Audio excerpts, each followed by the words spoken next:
Good morning. You guys are getting me still in my pajamas. Check it out.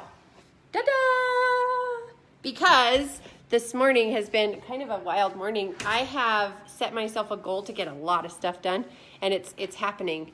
And so my morning routine consists of doing some stuff before I get dressed, and it forces me to do it. So I will get dressed here in a little bit. But I'm excited to be here with you guys. You guys, I had an incredible weekend. If you don't know about Hope Haven events and you live in the Salt Lake area or any of the surrounding areas, I mean, we had people from Idaho. There was a lady there from Arizona, California. There was all kinds of people. I met people that were from Wyoming. Like, it was amazing. So if you're not part of Hope Haven events, I would love to have you as part of that network. If you have questions about it, let me know. But I spoke there this weekend. Very challenging for me to get outside of my comfort zone and speak about me, which is essentially what I was teaching a class about, tapping into your potential. And so many people do not live up to their potential. Matter of fact, I had a mentor hurt me really, really bad. And the words that came out of this particular mentor's mouth was, "You have the most potential out of anyone I have ever met and use the least amount of it." Now imagine when you think you're giving all of your all to a team of over 40,000 people, 5,000, promoters out there busting butt and the rest customers, and you're not living up to your potential, and that hurts, right? So, but it motivated me. Hi, Shayla. Hey guys, there's lots of you jumping on. Hi, Amy. Hi, Amanda. I'll see you in a minute. Hi, Jimmy. No, I'm not in Thrive, but I do thrive. I thrive in my life. Yes, that word is actually, it was really hard for me to use for a while. I would think about that and it would instantly go back to my old company. But now I don't do that anymore.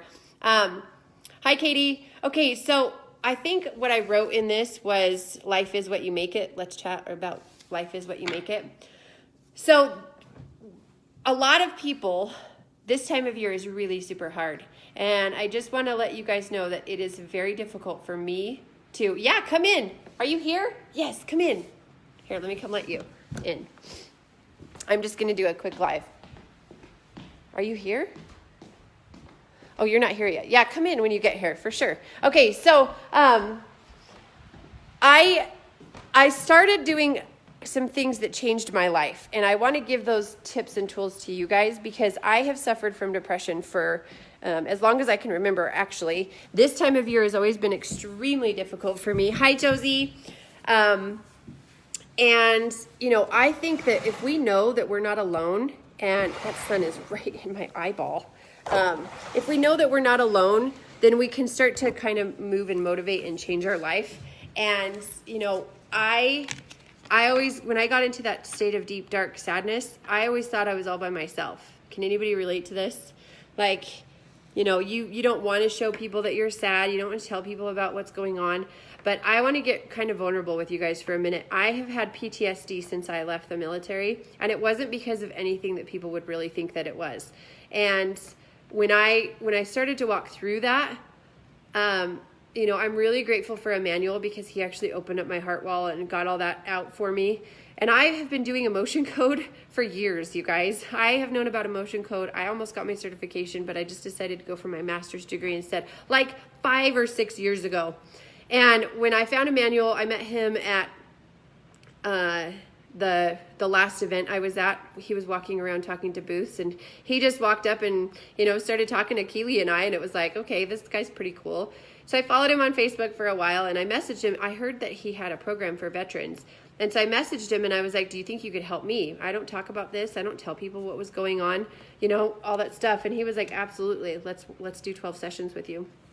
And so we started the sessions, I think in July or August. I don't know, a long time ago.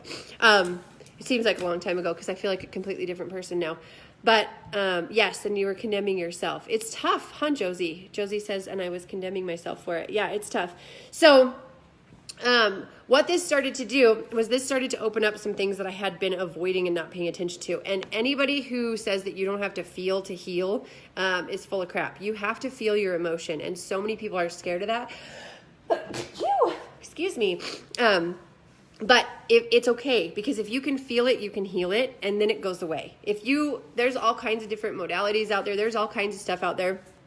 that, you know, you can feel better for a little while. And I just found a new modality that I'm getting ready to get my certification in after I finish Lifeline. But it actually bypasses the feeling so that you can get results, which I'm really excited about because I've already done this on myself since I learned this. And it's absolutely amazing. I'm so excited for it. I have the piece of paper here somewhere, but I don't know. Anyway, I can't remember what he called it. But it's by a guy named Tyler. And so I'm really excited. Yeah, most people are afraid to feel. But here's the thing. If you have a splinter in the tip of your toenail and it's like up underneath your nail and you don't pull it out, what happens? It festers, it gets infected, and pretty soon you lose your toe, then you lose your whole foot, then you lose your leg, then you die, right? So that's exactly what not feeling does to us. And if you can take that and you could say, okay, I would rather be miserable and cry my eyes out and feel all this emotional heart rate. Like my heart, literally, when I went through this last bout of healing, I could literally feel my heart like cracking. And it was like the craziest feeling. But then I sobbed hysterically, you guys. And it was an ugly, straight up ugly cry for about 3 hours. And Nick just looked at me. He's like, "You're crying over a ship sinking, Amanda." And I was like, it's not just that, right? Like it's everything else. And he tried really hard to relate to me, but he couldn't understand what I was going through. I didn't even understand it at the time. And this has only been a couple weeks ago.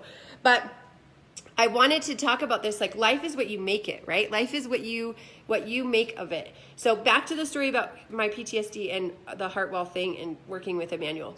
So after he cleared all that, I started seeing some results, right? Like I started noticing some stuff and I was like, this is cool. You know, this modality is amazing. Lots of modalities are amazing. But this one, I was like, hey, this is kind of cool. You know, I didn't have to spew all my stuff. But what started to happen is I started to remember stuff, and it was hard stuff. And then I was like, oh my gosh, this is legit. Hi, Amanda. How are you? Yay. I love that you're here. Okay. I'm going to be really quick. Okay. So then, about 9 days ago, I started having PTSD dreams again. And does anybody relate to this? I don't care what type of PTSD you have, but if you have PTSD and you have the nightmares, they are horrible. For me personally, they make me not want to sleep. So it's been 7 days since I slept. I've averaged about 30 minutes to 45 minutes a day, and that is detrimental to your sanity. It's detrimental to what you're going through because you just want to sleep, but you don't want to sleep because you don't want to dream. And so I've been doing a ton of healing over the last 7 days. I have been meditating. I've been getting back in the tanning bed so that I can get some vitamin D going on. And I've been journaling like crazy. Been going back in and getting in touch, right? Plus I upped my supplements. Thank goodness for my network marketing company that I'm a part of. And I made the decision that I was going to feel this. I was going to feel this and I was going to heal this. And I could have started smoking again. I didn't. I could have avoided speaking this weekend. I didn't. I could have just done so many things, but I wanted to understand this. I wanted to walk through it and have this deeper meaning about my life and why I was all of a sudden going through this another little bout of my PTSD nightmares. And here's the deal, you guys. After walking through that, my dogs are going to get really excited. They love Amanda because they think we go for walks, but now we don't go for walks. We sit here and drink coffee. Okay. I want to tell you guys that there is hope after something like this. And I wanted to put it out there. It's always a phase. No matter how real it feels like it is, no matter how hard or how tough or how exhausting, it is a phase if you can get back to what it is you want and what it is you do. So here's what I recommend. If you are going through a bout or a phase or something in your life that is challenging you on a whole nother level, get out a piece of paper and write it down. I know it's hard. I know it seems like, why would I write this stuff down? But please, please, please write it down and then sit and do a meditation. Meditation is not, every successful person I've ever met meditates. Now they actually have a meditation program for military veterans with PTSD. Did you know that you can get it for free? If you want that app and you're military, please let me know because I have been using it and it helps so much. And then also breathe. And if you need somebody to talk to because you don't have anybody that you can trust, pick up the phone. I'm here for you, because what I went through for the last 6-7 days, it started 9 days ago, but it really started to hit 7. And last night was the first night I've slept. That's why I'm doing this live, because I'm not going to come in and talk to you guys about something I'm going through. I'm going to come in and talk to you when I'm over it and I'm better, and better because of it. So life is what you make it. And every single person that is struggling right now, I believe in you. I have hope and faith that you will figure this out, that you will breathe into this and then breathe out of it and become a better version of who you are because of it. So that's what I wanted to go live. If you've got questions, if you need help, there are so many people that you can contact, but I'm one of them. And I just want to put it out there that there's no reason that you should ever feel like you're all by yourself. So that's my live. Life is what you make of it. I feel so much better now that I walked through that.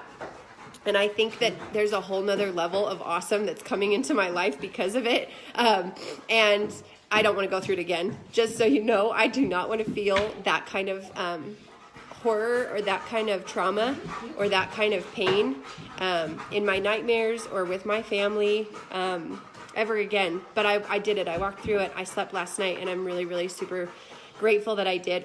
And I wanted to come talk to you guys about it. So I love you guys. I'm going to jump off. I hope you guys have an incredible Tuesday.